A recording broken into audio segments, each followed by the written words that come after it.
Hello, good morning sa inyong lahat dyan mga idol. Panibagong video na naman tayo at kaunting kaalaman doon sa ating ipapakitang old queens mga idol. So mga idol, itong queens na to ay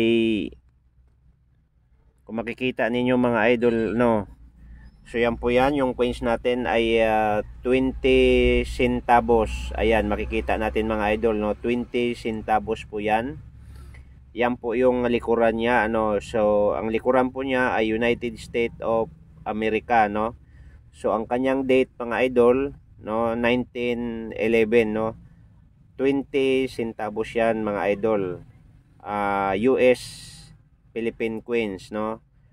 Okay, so mga idol, no, kung makikita natin, maraming mga iba't ibang liberty at saka ito yung ginagamit din mga idol doon sa 1 peso coins at saka sa mga 50 centavos, no, at saka sa 20 centavos at saka sa 10 centavos mga idol na ganitong uri ng liberty, no.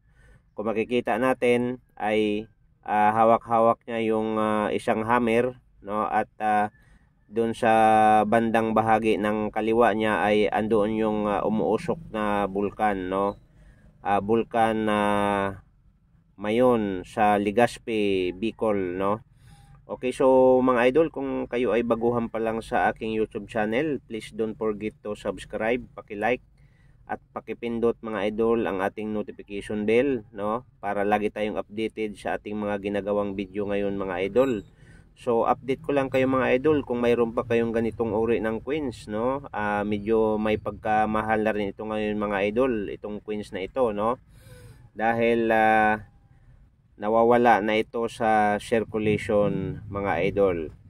Kaya nga kung mayroon kanyo mga idol, itabi mo at itago mo ng maigi kasi pwedeng ipamana sa ating mga anak, no. Kaya kung itong coins na to mga idol, no. Okay, so 20 centavos 1911 US Philippine coins ito mga idol, no, para ligid sa kaalaman natin, no. So country po niya, no, Philippines. So period US administration simula nung 1903 hanggang 1945 mga idol, 1945. So ibig sabihin ito mga idol, ginagamit ito noong 1903 hanggang 1945. Kasi itong ating coins is 1911, no? Okay, so ngayon mga idol, ang coins type na ito ay circulation niya ay coins. Ayan, makikita ninyo. So ang denomination po niya ay 20 cents. Ayan po nakalagay dito ay 20 centavos. Ayan. Okay, ang year po niya ay 1911. Okay, so composition niya mga idol ay 0.00750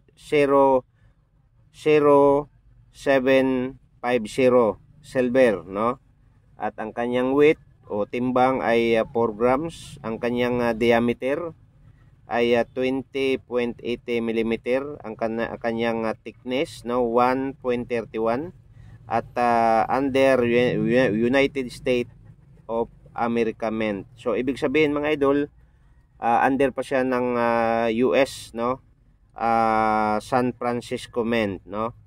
Okay, so mga idol, itong 20 centavos ay malaking bagay na sa atin itong mga idol, itong 20 centavos dahil ito ay sa mga online, no, binibili po ito ng taga $9.74, no. Ito po yung halaga.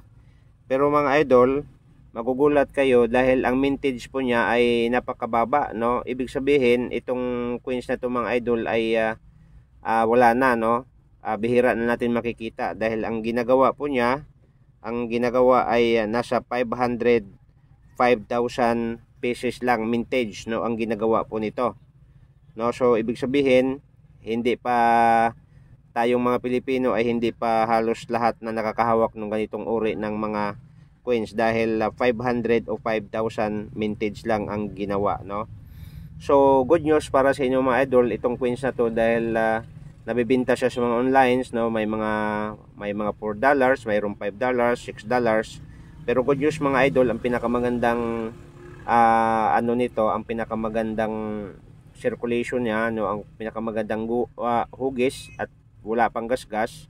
Ito mga idol ay may gasgas na tong aking nahawakan ngayon na coins, pero at least binigyan ko lang kayo ng idea.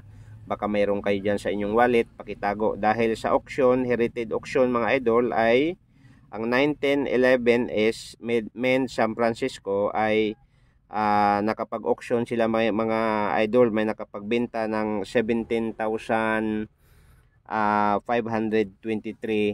pesos ang pinag-usapan mga idol. Kaya nga mga idol, ulitin ko sa inyong lahat, sa lahat ng mga taga-subaybay sa ating YouTube channel, huwag kalimutan mag-subscribe, paki-like at pakipindot ang notification bell para lagi tayong updated sa ating mga ginagawang video. So ayan idol, binigyan ko na kayo ng idea, baka mayroon kayong 20 centavos na